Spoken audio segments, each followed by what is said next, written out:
সারা বাংলাদেশের মসজিদ কমিটি যারা আমার এই আলোচনা মিডিয়াতে যাবে ইনশাআল্লাহ, সকলের প্রতি বিনয়ের সাথে অনুরোধ করছি, আপনার বিবেক কি বলে? আপনার বিবেক কি বলে? আপনার ইনসাফ কোথায় গেল? নিজের ছেলের বেতন কম হলে বাবা শিখিয়ে দেয়, বাবা তোমার কোম্পানির বসের কাছে তুমি দরখাস্ত করো, দরখাস্ত করলে বেতন বেড়ে যায়, বাবা খুশি। একজন আলেমের কি বাবা নাই? কথা বলেন, বাবা নাই? তো একজন আলেমও তো সে তার বেতন যদি বাড়ে, হাদিয়া বাড়ে, বাবা খুশি হয় না? এখন আমরা নিজের সন্তানকে পরামর্শ দিচ্ছি বেতন বাড়ানোর জন্য, কিন্তু আমি এই মসজিদের কোনো না কোনো দায়িত্বে কমিটিতে আসি, আবার আমার কাছে যদি হুজুর দরখাস্ত করে মৌখিকভাবে বা লিখিতভাবে, আমার মুখটা কালো হয়ে যায়। তাহলে বোঝা গেল আমাদের বিবেকে সমস্যা আছে, আমার বিবেকে সমস্যা আছে। গোটা বাংলাদেশের একই অবস্থা, কিছু মসজিদ ছাড়া, মুসলিমে কিছু মসজিদ ছাড়া। এই অবস্থা কেন ভাই? আমাদের তো বিবেক থাকা দরকার, আমাদের তো ইনসাফ করা দরকার। একটা ইনসাফ তো আমাদের মাঝে আল্লাহ দিয়েছেন, আমরা ইনসাফটা কাজে লাগাচ্ছি না। আমার সন্তানের ক্ষেত্রে লাগাচ্ছি, মসজিদের ইমাম খতিব মুয়াজ্জিনের বেলায় লাগাই না।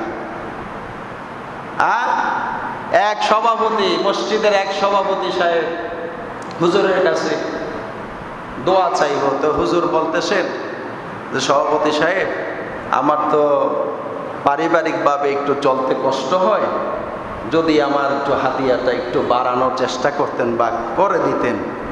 সভাপতি সাহেব বলতেছে, আরে বলেন কি মিয়া, 10,000 টাকা দিই? এত সম্মানের একটা চাকরি আপনি করেন, আপনার সম্মানমূলক একটা বেতন দিই আপনাকে, 10,000 টাকা মাসে দিই, আর কি চান আপনি?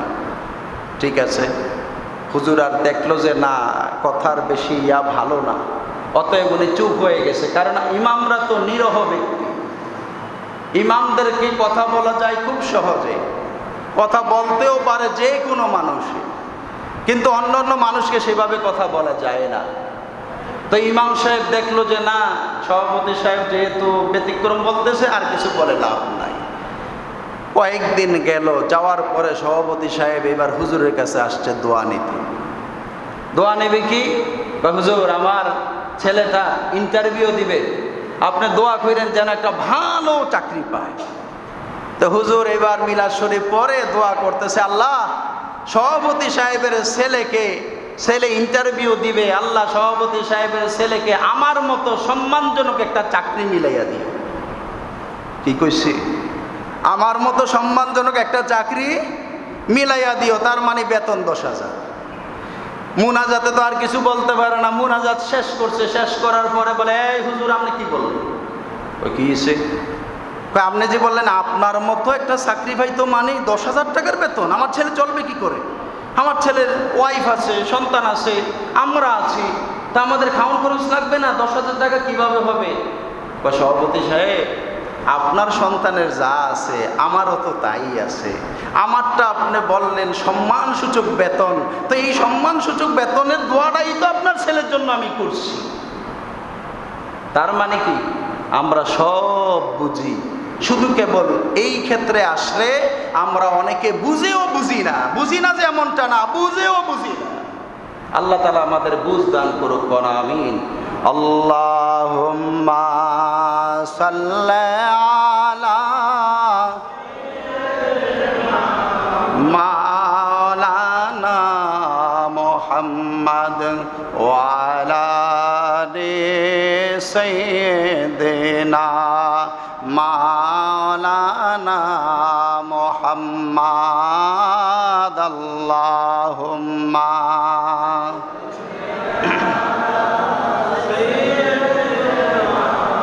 মাওলানা মুহাম্মাদ ওয়া আলা আলি সাইয়্যিদিনা।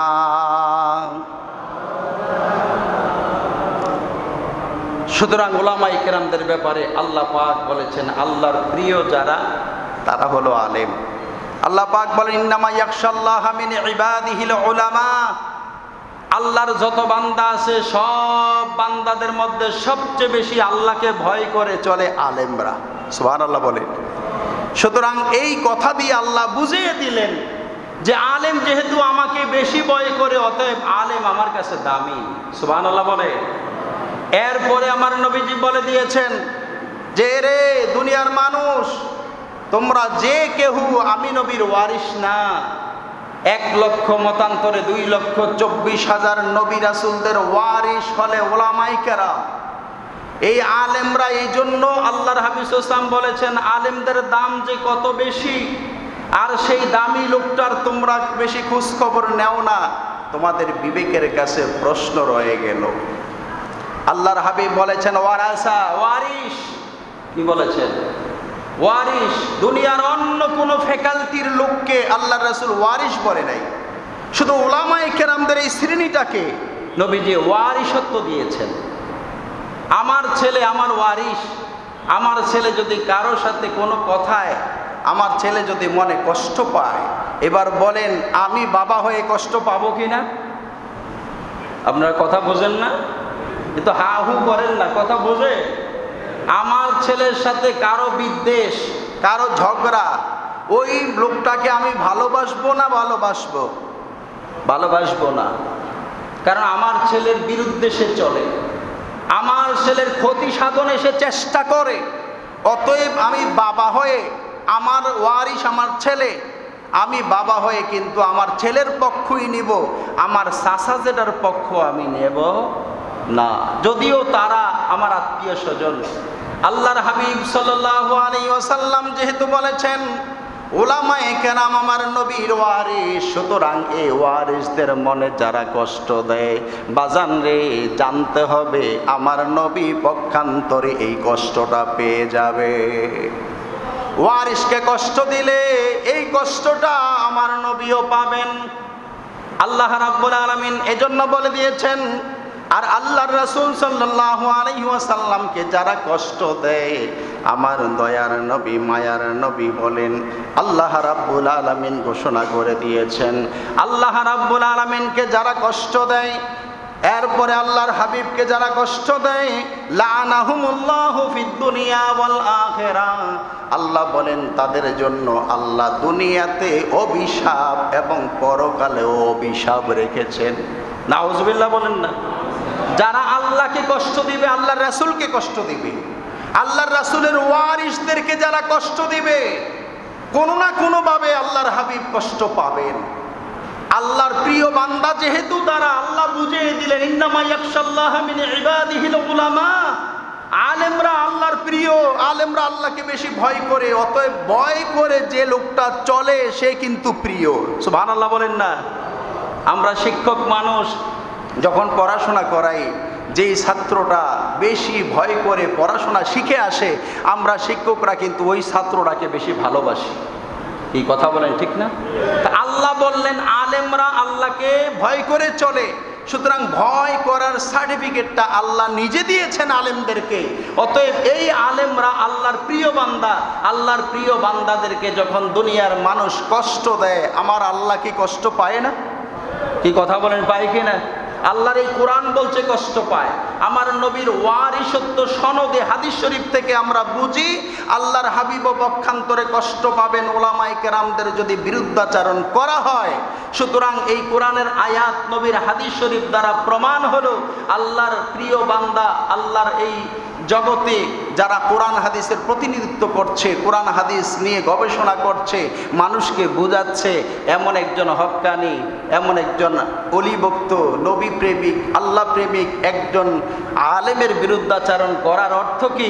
আল্লাহর অভিশাপ নিজের কপালে নিয়ে নেওয়া। বলেন নাউজুবিল্লাহ। সেটা আমি বলছি না, আল্লাহ বলেন ইন্নাল্লাযীনা ইউযুনাল্লাহা ওয়া রাসূলাহু লা'নাহুমুল্লাহু ফিদ দুনিয়া ওয়াল আখিরাহ ওয়া আ'আদ্দা লাহুম আযাবাম মুহিনা। সূরা আল আহজাবের 56 নম্বর আয়াতে, সূরা আল আহজাবে আমার আল্লাহ তাআলা বলেন, নিশ্চয়ই যারা মুমিন আল্লাহকে কষ্ট দেয়, আল্লাহর রাসূলকে কষ্ট দিবে, লা'নাহুমুল্লাহু ফিদ দুনিয়া ওয়াল আখিরাহ, ওই সমস্ত লোকদেরকে আমার আল্লাহ দুনিয়াতেও অভিশাপ দিবেন, আখিরাতেও অভিশাপ দিবেন। বলেন নাউজুবিল্লাহ। তার মানে দুনিয়াতেও তার বিপদ, পরকালেও তার বিপদ। কেন বিপদ? কারণ আল্লাহকে কষ্ট দিয়েছে, আল্লাহর প্রিয় বান্দার মনে কষ্ট দিয়া। নবীজি বলেন আমার ওয়ারিসেরে কষ্ট দেওয়ার কারণে পক্ষান্তরে আমার নবীও কষ্ট পেয়েছে। কথা বলেন ঠিক কিনা? সুতরাং আল্লাহ, আল্লাহর রাসূলের মনে আল্লাহ এবং আল্লাহর হাবিব সাল্লাল্লাহু আলাইহি ওয়াসাল্লামকে যারা কষ্ট দিবে, দুনিয়ার যত বড় পজিশনে থাকুক না কেন, আল্লাহ বলেন লাআনাহুমুল্লাহু ফিদ দুনিয়া ওয়াল আখিরা, আল্লাহ তাদের দুনিয়াতেও অশান্তি, দুনিয়াতেও আল্লাহর লানত দিবেন, পরকালেও আল্লাহর লানত দিবেন। শুধু তাই না, আল্লাহ বলেন এরপরে আল্লাহ পাক বলেন ওয়া আ'আদ্দা লাহুম আযাবাম মুহিনা, লাঞ্ছনাদায়ক শাস্তি ওই সমস্ত লোকদের জন্য আল্লাহ রেডি করে রাখছেন। চিল্লায়ে বলেন নাউজুবিল্লাহ।